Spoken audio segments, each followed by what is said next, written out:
The golden halls of the Velthron Empire stretched across 3 star systems, filled with the voices of 1,000 conquered worlds. Emperor Zethmoran sat on his crystal throne, reading reports that would have made lesser beings tremble with fear. His empire controlled more planets than most species could count, and his fleets had never known defeat in over 500 years of expansion. Today's briefing brought news of a curious discovery. Scout ships had found a new species calling themselves humans, scattered across dozens of worlds in a remote spiral arm of the galaxy. The initial reports made the Emperor's advisors laugh with genuine amusement. They fight with chemical explosives, reported Admiral Kethvar, the Emperor's nephew, his purple scales gleaming under the palace lights. Their fastest ships barely reach half-light speed. Most of their colonies have no orbital defenses at all. The War Council chamber buzzed with the clicking sounds that passed for Vilethran laughter. General Yith-Ara, veteran of 40 conquests, studied the tactical displays with professional interest.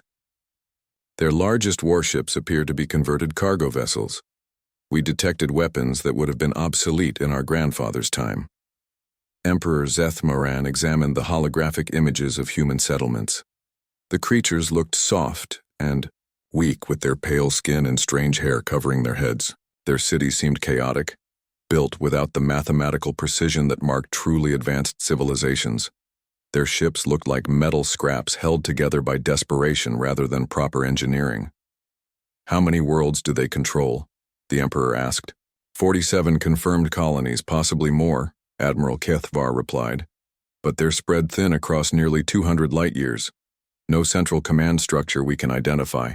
Each world seems to govern itself." This brought more clicking laughter from the council. A species that couldn't even organize proper government was hardly worth the Empire's attention. General Yith-Ara pulled up star charts showing human space in relation to the Empire's borders. "They have resources we could use," she noted. "Several worlds rich in rare metals. One planet appears to be entirely covered in water. That could be valuable for our desert colonies." The Emperor stood and walked to the great window overlooking his capital city. Millions of Vilethrons moved through perfectly ordered streets. Below, their lives regulated by centuries of efficient imperial rule. This was what proper civilization looked like. These humans, with their scattered colonies and primitive ships, were barely more than animals playing with fire. "Military assessment?" the Emperor requested. Admiral Kethvar straightened with pride. "A cleaning operation, nothing more. I could handle this with a single battle group, perhaps 15% of our active fleet. The campaign should conclude within 2 standard months." The other council members nodded agreement. The Velthron Empire's military doctrine was simple and effective. Overwhelming force applied swiftly to break enemy resistance, followed by efficient integration of conquered worlds into the imperial system. These humans would follow the same pattern as every other species they had encountered. "Their defensive positions are laughable," continued the Admiral. "Converted asteroids with weapons mounted on the outside. Space stations that look like they were built by children. We detected several colonies that have nothing but ground-based missiles for orbital defense." Emperor Zethmoran returned to his throne. Decision made. The humans would be conquered, their worlds added to the Empire's growing collection. It was inevitable, as natural as gravity itself. The strong consumed the weak. This was the way of the universe. "Proceed with the operation," he commanded. "Admiral Kethvar will lead Battle Group Crimson. Standard conquest protocols apply." The Admiral bowed deeply, his ceremonial armor catching the light. "It will be my honor, Emperor. I estimate 6 weeks for complete pacification." As the council dispersed to prepare for war, none of them questioned their assumptions about humanity. The intelligence reports were clear: a weak species with outdated technology, scattered across too many worlds to defend effectively. The Empire had conquered hundreds of such civilizations. But far away in the Sol system, Admiral Sarah Chen received a priority transmission from the Colonial Defense Command. She sat in her command chair aboard the EFS Triumph, humanity's flagship, surrounded by tactical displays that would have impressed even Velthron engineers. Around her, the largest military fleet ever assembled by any species prepared for a war that had been planned for 2 centuries. "Ma'am," The Outer Colonies report first contact has gone wrong, her communications officer announced. The Velthrons appear to be preparing for invasion. Admiral Chen nodded calmly.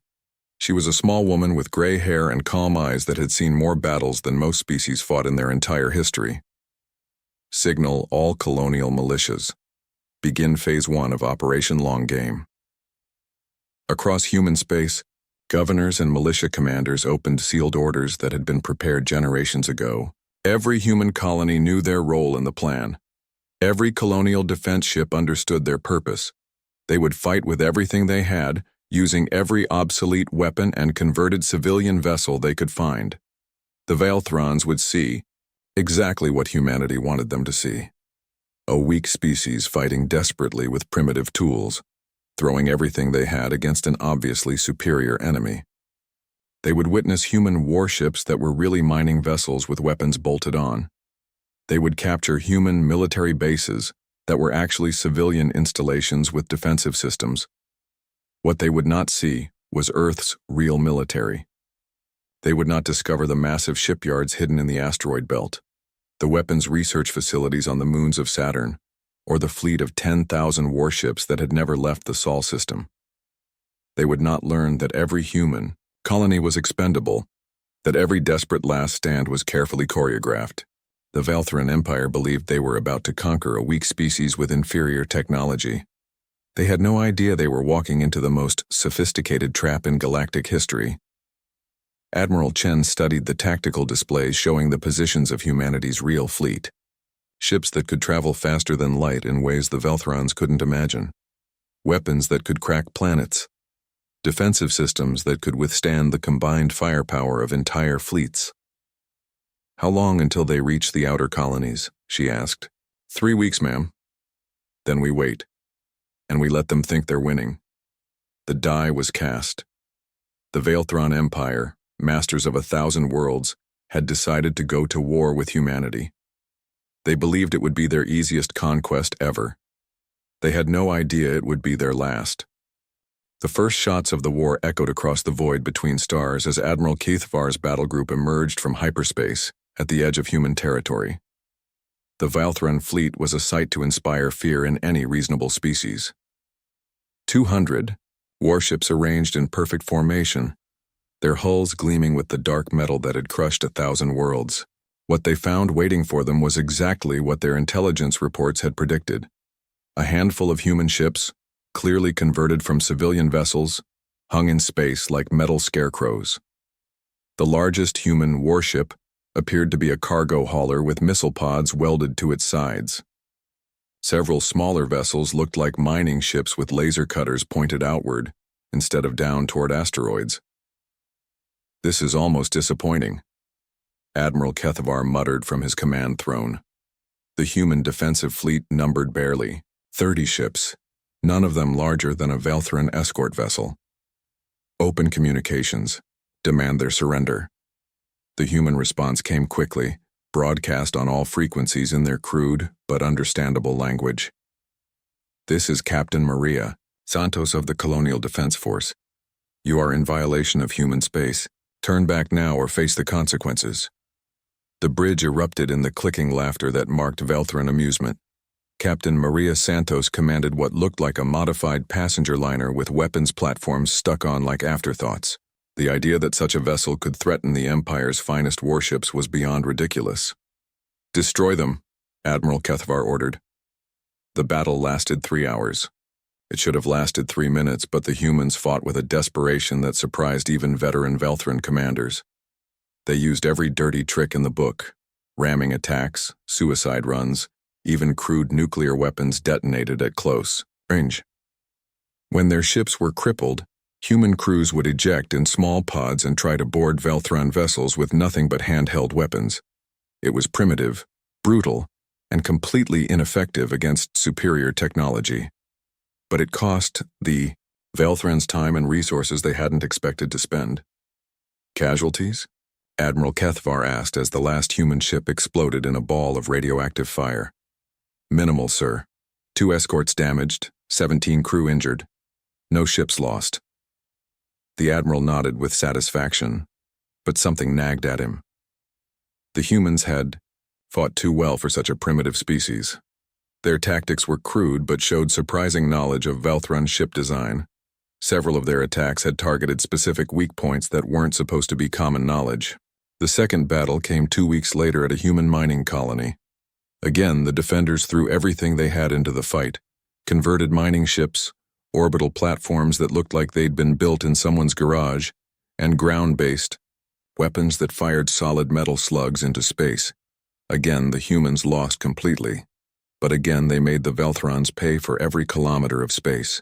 Captain Yexistara, commanding one of the escort squadrons, studied the wreckage of human defenses floating around the conquered colony. "They knew exactly where to hit our shields to cause maximum disruption," she reported to the Admiral. "These aren't random attacks." Admiral Kethvar frowned at the tactical displays. The humans were supposed to be primitive, but their targeting was too precise for coincidence. Still, they were using weapons that were centuries out of date. Whatever intelligence they had, it couldn't overcome their technological disadvantages. What the Admiral didn't know was that every human last stand was carefully planned. Every desperate ramming attack was designed to gather intelligence on Velthron ship capabilities. Every suicide mission carried sensors that recorded everything before the ships were destroyed. On New Terra, the fourth human colony in the invasion path, Governor Jackson Williams received his sealed orders and grimaced. His world's entire defensive fleet consisted of 12 converted freighters and an orbital station built from asteroid mining equipment.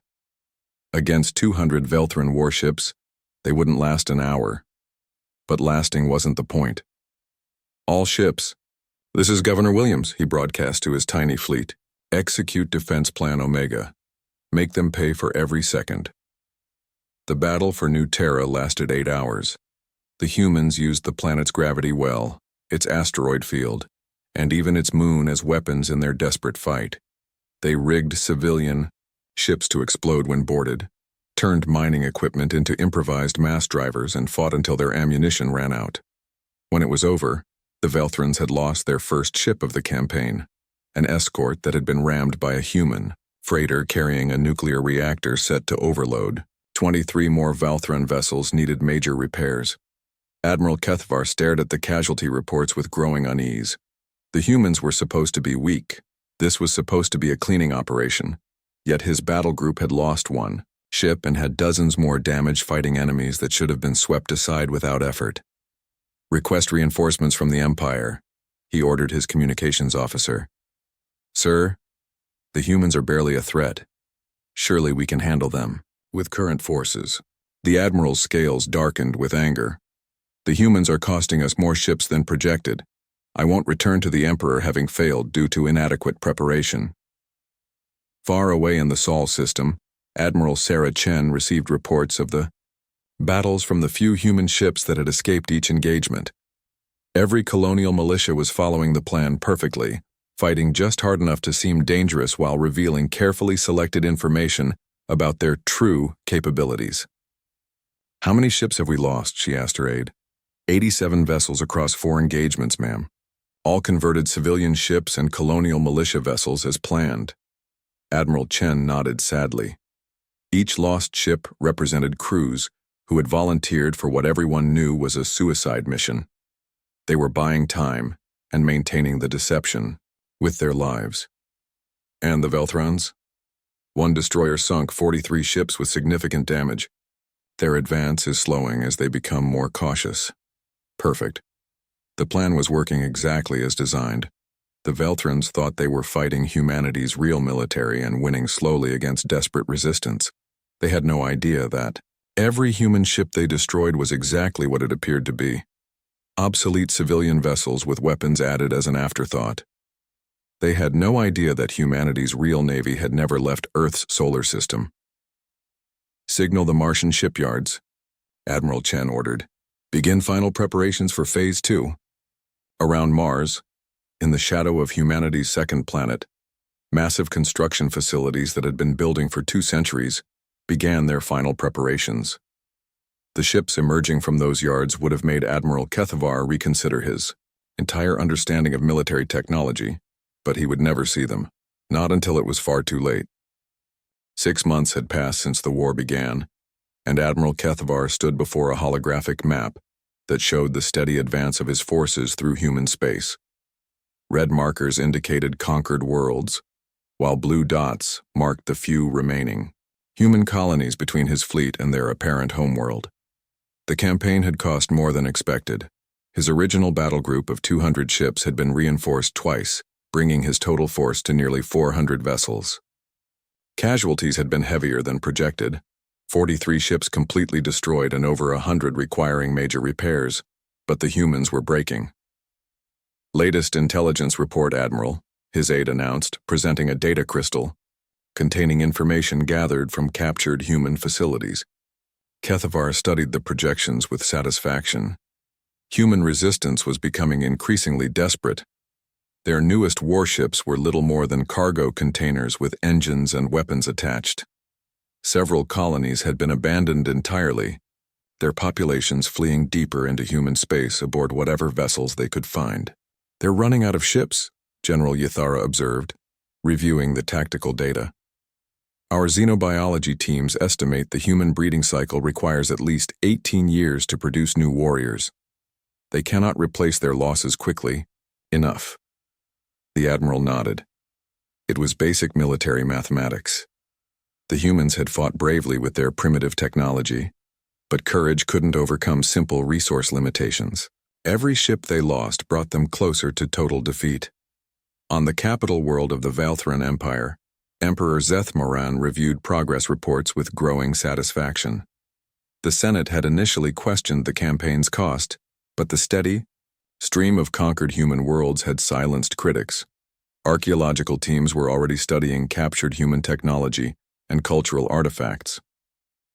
"Fascinating creatures," reported Chief Xenobiologist Vexathara, displaying holographic images of human settlements. "They show remarkable creativity in their construction techniques, though they lack proper mathematical principles. Their art forms suggest emotional complexity unusual for such a primitive species." Senator Kethmiran, the Admiral's uncle, examined resource reports from conquered human worlds. "The mining operations alone will pay for this campaign within 5 years. These humans chose excellent worlds for colonization, even if they lacked the strength to hold them." Emperor Zethmoran studied stellar charts showing the remaining human territory. Only a dozen worlds stood between Admiral Kethvar's forces and the human homeworld, identified in their communications as Earth. Intelligence suggested this central world contained the majority of the human population and their primary industrial capacity. "How much longer?" the Emperor asked. "Admiral Kethvar estimates 3 months to reach their homeworld, 1 month for final siege operations," the senator replied. The humans have nowhere left to run. The confidence was justified by 6 months of steady victory. True, the humans had fought harder than expected, but they were clearly using everything they had. Captured human officers, when interrogated, spoke of humanity's finest ships and our greatest weapons, all of which had proven inferior to even basic Valthran technology. Admiral Kethvar's forces approached the Centauri system, humanity's last major colony before Earth itself. Intelligence reports suggested this world contained the humans' primary military academy and their most advanced shipbuilding facilities. If the pattern held, they would find the most desperate resistance yet. "Deploy all ships," the Admiral commanded as his fleet emerged from hyperspace. "This is their last fortress before their homeworld. Expect heavy resistance." What they found exceeded all expectations. The Centauri system bristled with defensive installations, orbital platforms, asteroid fortresses, and the largest concentration of human warships encountered so far. Nearly 200 human vessels waited in formation, including several that were actually purpose-built military ships rather than converted civilian craft. The battle for Centauri lasted 2 full days. The humans had prepared extensively, using the system's triple-star configuration and dense asteroid field to maximum advantage. They employed tactics that suggested formal military training rather than the desperate improvisation seen at earlier colonies. But superior technology still prevailed. When the last human ship exploded against the shields of a Valthran dreadnought, Admiral Kethvar surveyed his victory with grim satisfaction. The cost had been significant, 12 ships lost and 60 more damaged, but human resistance was finally broken. Prisoners report this was their last major fleet, his intelligence officer announced. Earth's defenses consist primarily of orbital stations and whatever ships escaped from our previous battles. Admiral Kethvar studied the debris field that had once been humanity's final military force. The humans had fought magnificently, but they were finished. Earth lay only 3 weeks away, and intelligence suggested it was defended by nothing more than the survivors of defeated colonial fleets. "Send a message to the Emperor," he ordered. "Humanity's military resistance has been crushed.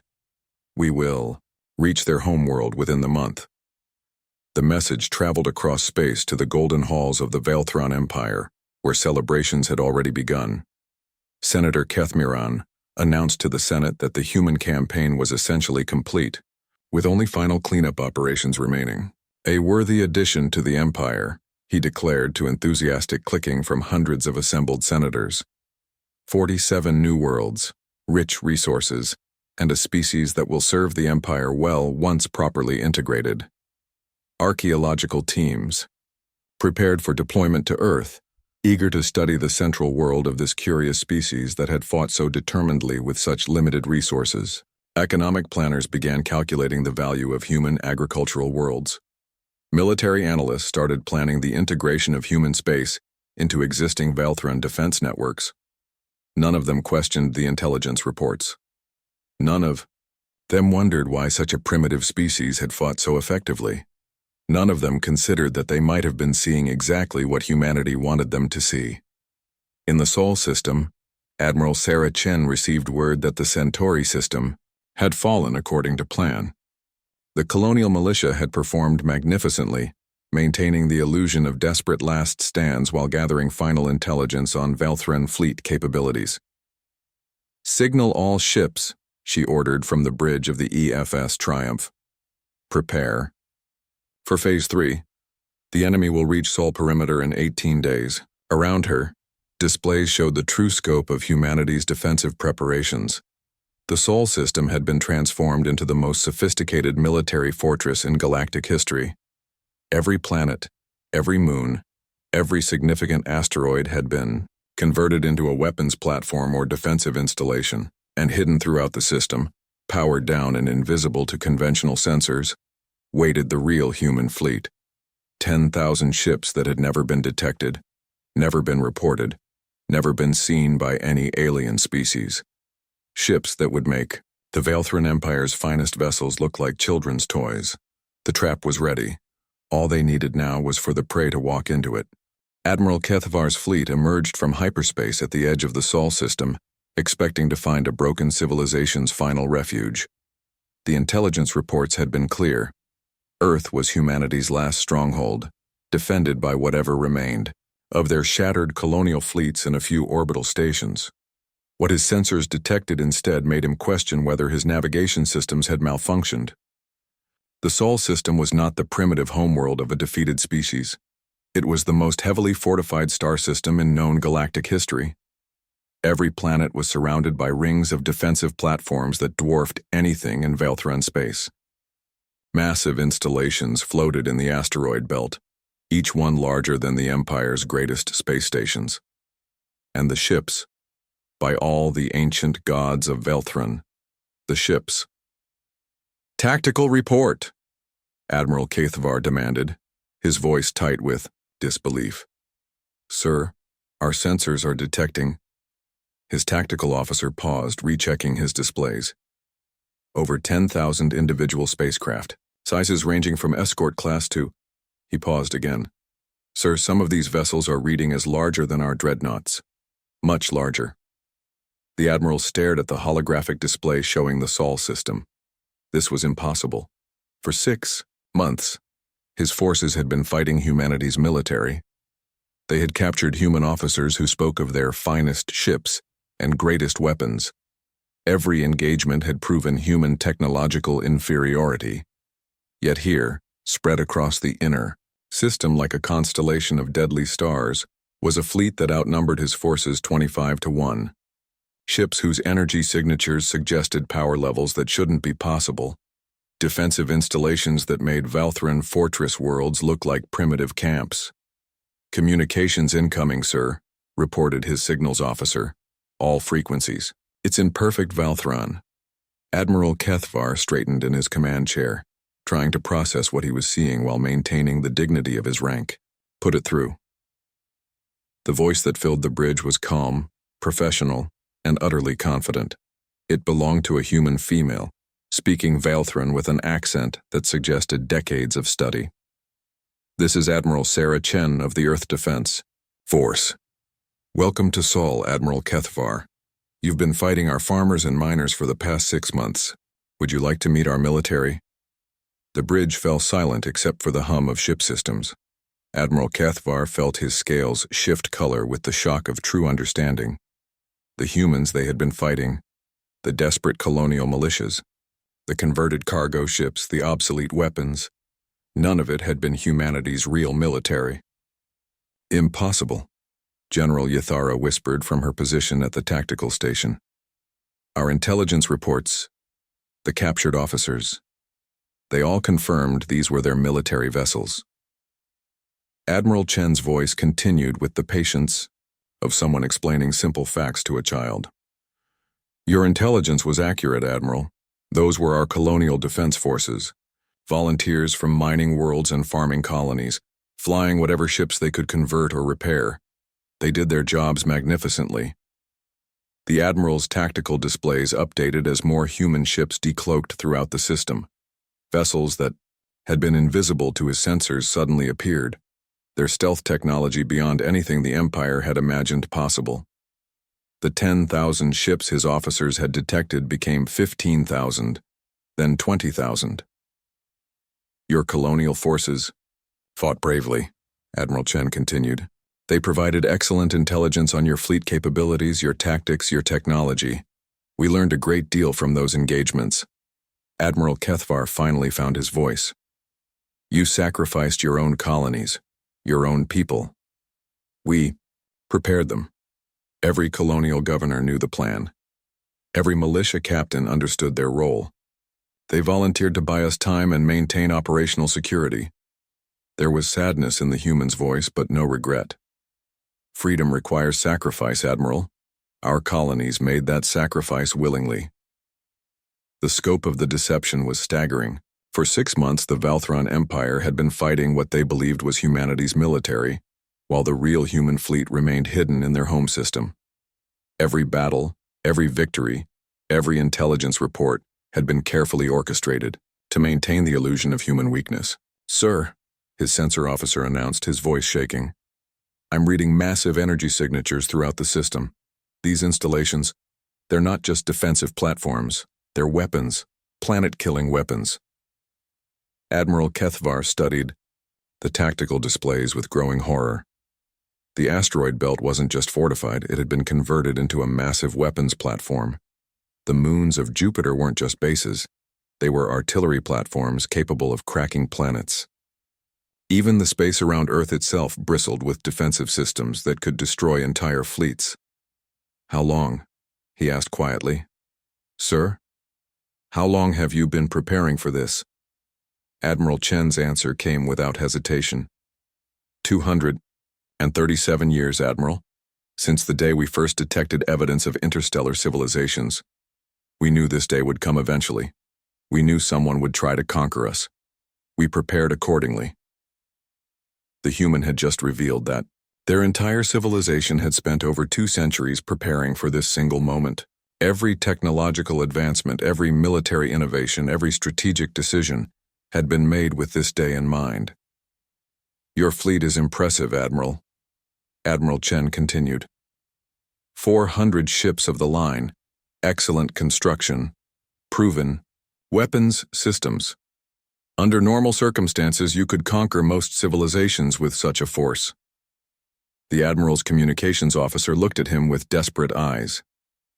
"Sir, should we attempt to withdraw?" Before Admiral Kethvar could answer, Admiral Chen's voice returned. "I'm afraid withdrawal isn't an option. You see, Admiral, your empire made a critical error. You attacked our colonies. You killed our people. You committed an act of war against humanity. Throughout the Sol system, human warships began moving into attack formations. Their movements were precise, coordinated, and faster than Velthran ships should have been capable of achieving. These weren't converted cargo haulers or retrofitted mining ships.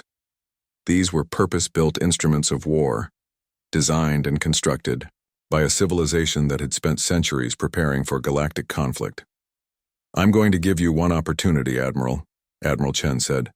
"Surrender now, and your crews will be treated according to the laws of war. Your ships will be interned. Your personnel will be held as prisoners until this conflict ends. Refuse, and you will discover what humanity deploys when we're actually trying to win a war." Admiral Kethvar looked around his bridge at officers who had served the Empire faithfully for decades.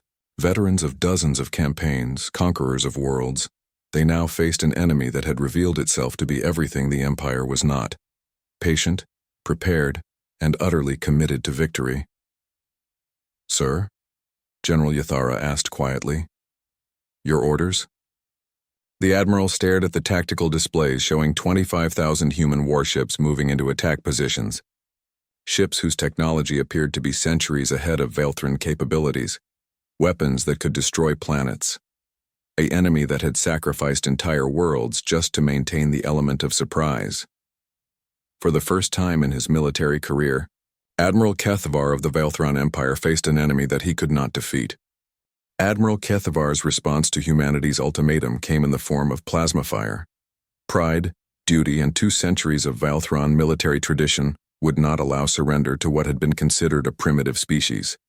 His 400 ships opened fire on the human fleet with everything they had. The Battle of Sol lasted 18 hours. It was not a battle in any conventional sense. It was a demonstration of technological superiority so complete that future military historians would struggle to classify it as actual combat. The Velthran Empire's finest warships, vessels that had conquered 1,000 worlds, were systematically dismantled by weapons they couldn't understand and defenses they couldn't penetrate. Human ships moved through space in ways that defied physics as the Velthrans understood it. They appeared to fold space around themselves, arriving at impossible angles and distances within seconds. Their weapons struck through Velthran shields as if they didn't exist, while return fire simply disappeared against human defensive fields. Admiral Sarah Chen watched the destruction from the bridge of the EFS Triumph with professional detachment. This was not a battle between equals. This was pest control. "Velthran flagship is attempting to ram our forward line," reported her tactical officer. "Let them," Admiral Chen replied calmly. "Their ship will disintegrate against our shields long before they reach us." Admiral Kethvar's command ship, the pride of the Imperial Navy, struck the human flagship at full speed and simply ceased to exist. Its atoms were scattered across space by defensive systems that treated a multi-kilometer warship like a gnat hitting a windshield. By the 6th hour, the Velthran fleet was reduced to burning wreckage scattered across the outer system. By the 12th hour, only a few dozen ships remained functional. By the 18th hour, exactly 1 Velthran vessel survived. A heavily damaged scout ship that Admiral Chen had deliberately allowed to escape. "Let them carry word back to their empire," she ordered, as the lone survivor limped away toward hyperspace. "I want their leaders to understand what they're facing." But humanity's response didn't end with the destruction of the invasion fleet. Within hours of the battle's conclusion, Admiral Chen activated the second phase of humanity's strategy: Operation Homecoming. Across the galaxy, in every star system where human colonies had fallen to Velthran forces, massive human fleets appeared. Simultaneously, these weren't rescue missions or reconquest campaigns. They were statements of absolute dominance.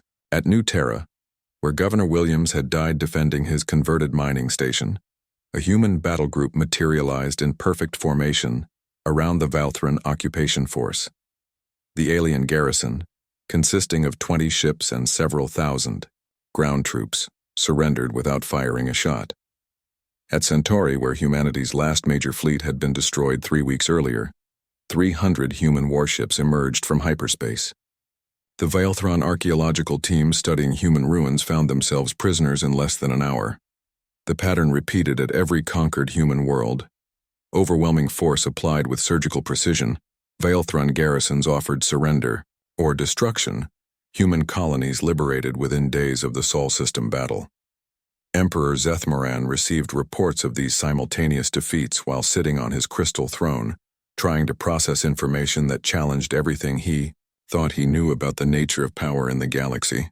The scout ship from Admiral Kethvar's fleet had arrived with recordings that seemed impossible. Human technology centuries ahead of Vaelthron capabilities, fleets that numbered in the tens of thousands, weapons that treated planetary defenses like paper targets. "How many ships do they have?" he asked his intelligence chief. "Unknown, Emperor. Our surviving observers report different fleets at every engagement. The humans appear to have been hiding their true military strength throughout the galaxy." Senator Kethmiran, who had celebrated humanity's expected defeat just weeks earlier, studied casualty reports with trembling hands. "They've retaken every human world in less than 72 hours. Our occupation forces, they're all gone." The Emperor stood and walked to his great window, looking out over a capital city that suddenly felt very small and vulnerable. For 500 years, the Vaelthron Empire had been the undisputed masters of their region of space. They had never encountered a species that could challenge their military supremacy. Now they faced an enemy that had spent over 2 centuries preparing specifically for this confrontation, an enemy that had sacrificed entire worlds to maintain strategic deception, an enemy whose true capabilities remained unknown because they had never been forced to reveal them. "Incoming transmission, Emperor," announced the communications officer. "It's from the human Admiral Chen." The holographic image that appeared in the throne room showed a small human female with gray hair and calm eyes that held no hatred, no anger, only professional competence. She spoke in perfect Vaelthron, her voice carrying the quiet authority of someone who had just demonstrated absolute military superiority. "Emperor Zethmoran," Admiral Chen began, "your forces have been expelled from all human territory. Your invasion fleet has been destroyed. Your military commanders are our prisoners. I am contacting you now to discuss terms." The Emperor found his voice with effort. "Terms? The Vaelthron Empire attacked humanity without provocation. You conquered our worlds, killed our people, and committed acts of war against a peaceful civilization. Under the laws of civilized warfare, we would be justified in demanding your complete surrender." Admiral Chen paused, studying the Emperor through the holographic connection. "However, humanity has no desire for conquest. We want only to be left alone to develop in peace. Therefore, I offer you the following terms." The human admiral outlined conditions that were surprisingly moderate, given her overwhelming military advantage. Complete withdrawal of all Vaelthron forces from human space, formal recognition of human sovereignty, and establishment of a neutral zone between the two civilizations. No tribute payments, no territorial concessions, no submission to human authority. "You have 48 hours to respond," Admiral Chen concluded. "If you refuse these terms, you will discover what humanity deploys when we decide to end a war rather than simply win it." The transmission ended, leaving Emperor Zethmoran alone with the knowledge that his empire's expansion had finally encountered an immovable obstacle. The humans had demonstrated that they possessed not just superior technology, but superior strategy, superior planning, and superior commitment to their objectives. In the silence that followed, he realized that the age of Vaelthron dominance was over. The galaxy contained at least one species that could not be conquered, could not be intimidated, and could not be underestimated. The Empire would survive, but it would never again assume that technological superiority guaranteed military victory. They had learned at tremendous cost that humanity's greatest weapon was not their advanced ships or devastating weapons. It was their patience. For 2 centuries, humanity had prepared for this exact scenario. They had sacrificed, planned, and built in secret while maintaining the appearance of primitive weakness. When the inevitable conflict came, they had been ready. The Vaelthron Empire, masters of 1,000 worlds, had encountered a species that understood the most important rule of warfare. The enemy you don't see coming is the enemy that defeats you. Admiral Chen's final words echoed in the Emperor's mind as he contemplated his response. You picked the wrong species to underestimate.